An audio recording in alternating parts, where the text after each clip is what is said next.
Stranger things एक जबरदस्त horror sci fi mystery drama है जिसका वायना सीजन हमारे सामने आ ही गया। पर आपको पिछले सीजन का कुछ याद है? नहीं याद तो मैं किस रही हूँ।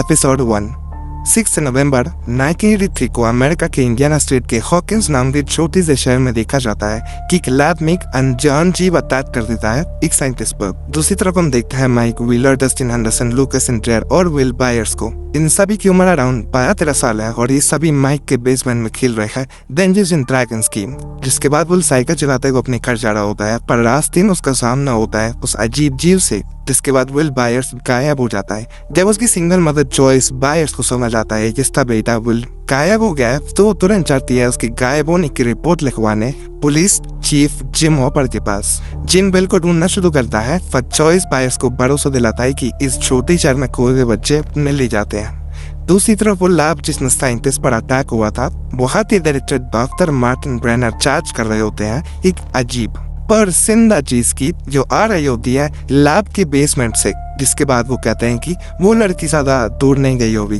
तभी हम देखते हैं एक छोटी सी परेशान बच्ची को एक हॉस्पिटल लॉन में, जो कि भूख के मारे घुस जाती है एक लोकल डाइनर में। डाइनर का ओनर बेनी इस लड़की के हाथ पर एक छोटा सा 11 का टैटू देखता है और समझ आता है कि इसका नाम 11 है।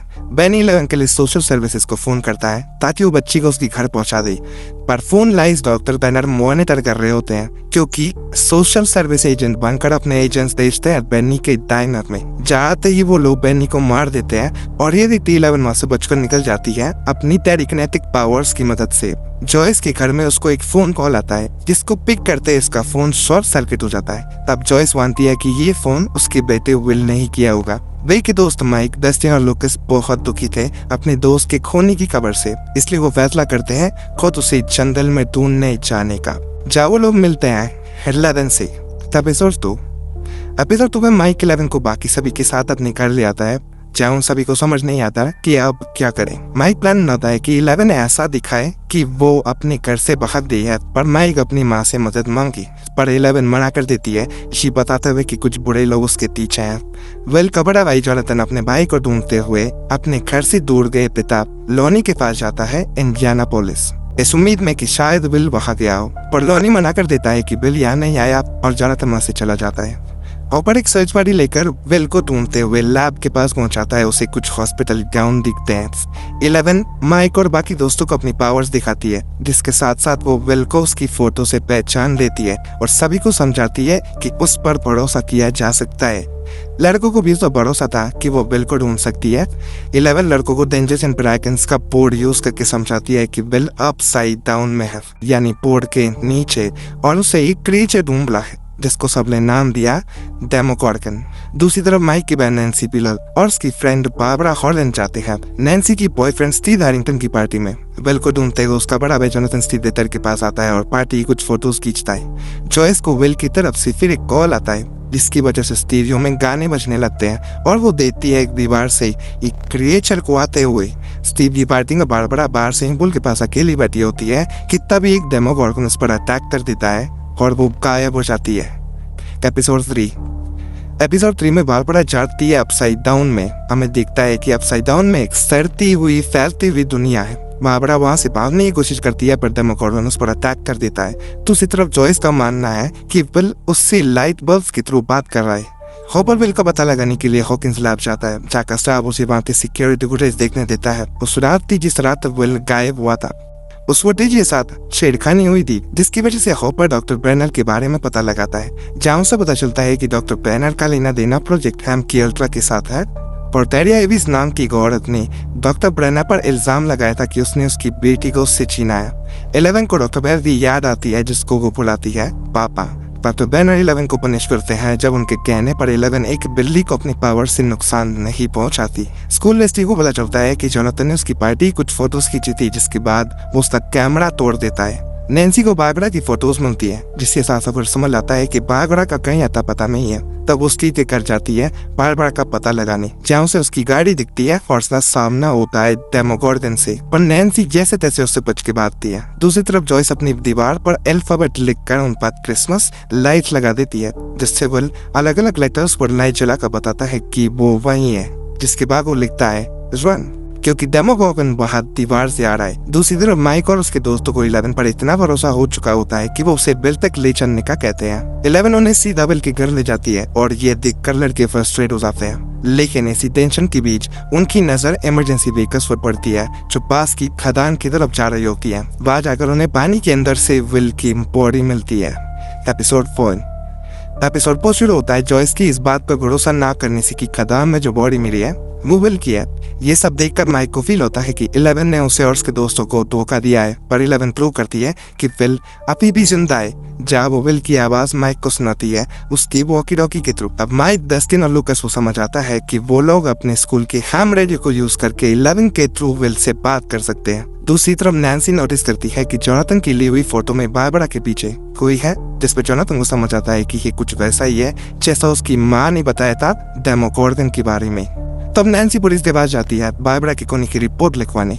आगे वो लड़ती है स्टीव से, क्योंकि स्टीव को बारबरा की पड़े ही नहीं, बल्कि वो इन सब से खुद को दूर रख रहा है अपने पिता टेलर से। दूसरी तरफ हॉपर को शक होता है जब वो आदमी डेड बॉडी की जांच करने नहीं जाता जो उनके शहर में नॉर्मली बॉडी चेक करता है। तब वो स्टेट ट्रूपर को पकड़कर उसकी पिटाई कर देता है जिसने उस बॉडी को ढूंढा था। जब वो स्टेट ट्रूपर मानता है कि उसे झूठ बोलने के ऑर्डर्स मिले, सभी लड़के 11 को लेकर अपने स्कूल में घुस जाते हैं जहाँ 11 यूज करती है उनका रेडियो। उसी दौरान जॉयस को विल की आवाज आती है उसकी लिविंग रूम की दीवार से।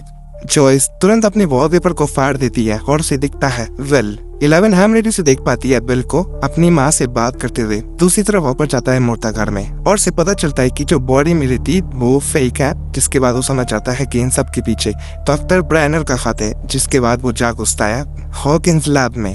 एपिसोड 5 शुरू होता है हॉपर के लैब में छानबीन करने से, जहाँ कुछ लैब गार्ड उस पर अटैक करके उसे बेहोश कर देते हैं। लड़के जाकर अपनी साइंस टीचर मिस्टर क्लार्क से पूछते हैं कि क्या अल्टरनेट डायमेंशन में जाना पॉसिबल है, जिस पर मिस्टर क्लार्क बताते हैं कि ये थियोरेटिकली पॉसिबल है अगर डायमेंशंस के बीच में कोई गेट हो तो। हॉपर जाता है अपने घर में जहाँ उसे एक छोटा माइक छुपा हुआ दिखता है, जिससे वो समझ जाता है कि जॉयस सही थी। लड़की कंपास को यूज करते हैं तो उस गेट को ढूंढने के लिए जो अर्थ की इलेक्ट्रोमैग्नेटिक फील्ड पर असर डालेगा।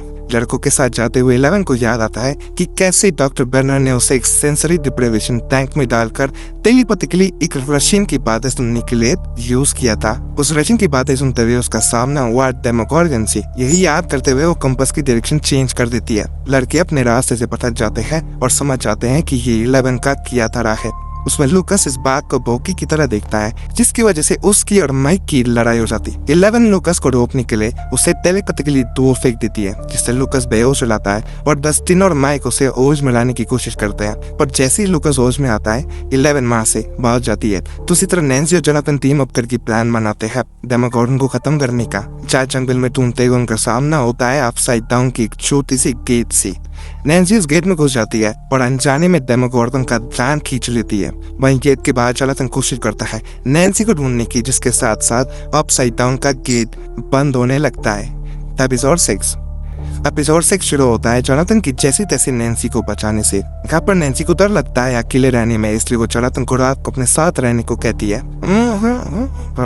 जी स्टीव नैन्सी से माफी मांगने आया होता है, पर नैन्सी जोनाथन को एक साथ देखकर वो अस्यूम करता है कि नैन्सी जोनाथन अब डेट कर रहे हैं। दूसरी तरफ जॉयस और हॉपर टेरी आइविस को ढूंढने निकलते हैं, जो अब बोलने चलने की हालत में नहीं है, पर उसका ध्यान उसकी बहन बैकी रखती है। बैकी हॉपर और जॉयस को बताती है कि उसकी बहन टेरी के साथ सी प्रोजेक्ट हैम की अल्ट्रागा जहाँ वो प्रेग्नेंट हुई। उसका मानना है कि जब टेरी की बेटी हुई जेम, तो उसे डॉक्टर बर्नर ने अपने पास रख लिया उसकी टेलीकिनेटिक और टेलीपैथिक एबिलिटीज की वजह से। दूसरी तरफ नैन्सी और जोनाथन कई सारे हथियार जमा करने शुरू करते हैं डेमोगोर्गन को खत्म करने के लिए।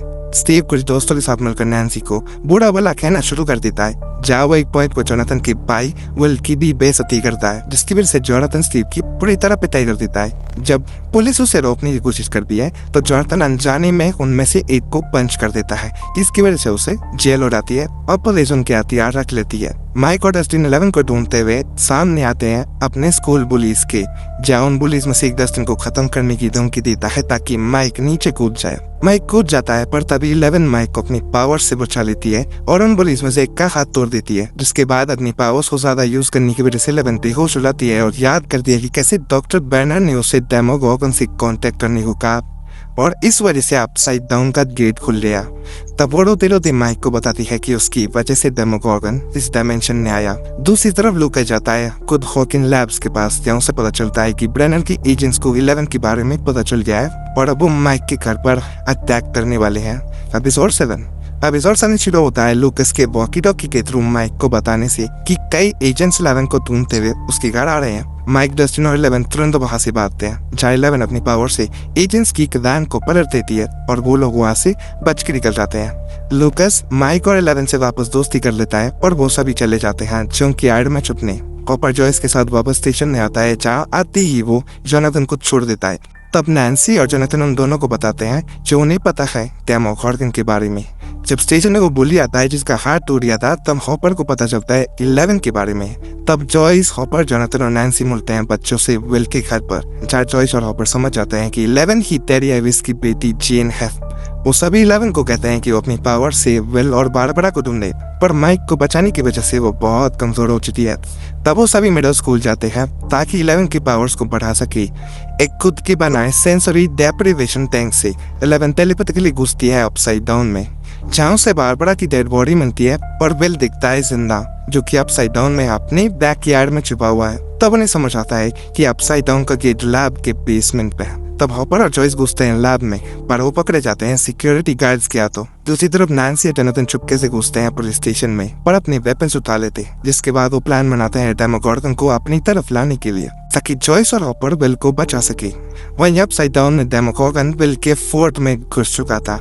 एपिसोड 8 सीजन फिनाले शुरू होता है हॉपर की अपनी बेटी सारा को याद करने से, जो पिछले साल ही कैंसर का शिकार हो गई थी। तब हॉपर डॉक्टर बेनर को बता देता है कि 11 कहाँ है, जिसके बदले में डॉक्टर बेनर हॉपर और जॉयस को अपसाइड डाउन में जाने देता है विल को ढूंढ कर लाने के लिए। नैन्सी और जोनाथन आते हैं जोनाथन और विल बायस के घर पर, जहाँ वो अपना हाथ काट लेते हैं ताकि उनके खून से डेमोगोर्गन वहाँ आ जाए। स्टीव जोनाथन से अपनी लड़ाई के लिए माफी मांगने आता है वहाँ, पर उसके आते ही डेमोगोर्गन मार जाता है और तब नैन्सी, स्टीव और जोनाथन मिलकर लड़ते हैं डेमोगोर्गन से और उसमें आड़ लगा देते हैं, जिसकी वजह से वो तुरंत चला जाता है वापस अपसाइड डाउन में। दूसरी तरफ 11 और लड़के मिडिल स्कूल में छुपे थे कि तभी डॉक्टर बेनर अपने एजेंट्स के साथ वहाँ आता है 11 को किडनैप करने, पर 11 अपनी पावर से उन से कई एजेंट्स को मार देती है और अपनी पावर ज्यादा यूज करने की वजह से वो बेहोश हो जाती है। तब डॉक्टर बैनर अपने बचे हुए एजेंट्स के साथ 11 और लड़कों पर पकड़ बनाते हैं, पर तभी डेमोगोर्गन वहाँ आ जाता है, जो कि वहाँ आया था मारे हुए एजेंट्स की खून की वजह से। डेमोगोर्गन डॉक्टर ब्लेनर और बाकी एजेंट्स पर अटैक कर देता है। तब तक 11 लड़कों के साथ वहाँ से निकल जाती है। हॉपर और जॉयस घुसते हैं अपसाइड डाउन के हॉकिंस लाइब्रेरी में, जहाँ उनको दिखते हैं डेमोगोर्गन के मारे हुए लोग जिनमें बारबरा भी थी। भाई उन्हें विल मिलता है जो कि बेहोश हो रखा था और अपसाइड डाउन की जिंदा लताएं घुसी हुई थी उसके मुंह में। हॉपर उन्हें विल के मुंह से निकालता है और तुरंत उसे CPR देता है, जिसके अंत में विल जागता है। दूसरी तरफ डेमोगोर्गन ने बच्चों को घेर लिया था, पर 11 अपनी आंखें खोलती है और लड़कों को साइड करते हुए जाती है डेमोगोर्गन के आगे और अपनी पूरी ताकत से वो डेमोगोर्गन को खत्म करती है। पर जैसे ही धुआं उठता है, डेमोगोर्गन और 11 दोनों गायब हो चुके थे। विल की आंख खुलती है हॉस्पिटल में। वो एक बार फिर अपने परिवार और अपने दोस्तों के साथ था। इस इवेंट के 1 महीने बाद क्रिसमस के मौके पर नैन्सी और स्टीव साथ है। उनकी दोस्ती जोनाथन के साथ है और बायस परिवार क्रिसमस मना रहा है। वो लोग खुश है एक दूसरे को साथ देखकर, पर तभी विल बाथरूम जाता है और खांसता है, जहाँ उसके मुंह से निकलता है एक स्लग जैसा अजीब, और विल को एक पल के लिए एहसास होता है कि वो अपसाइड डाउन में है।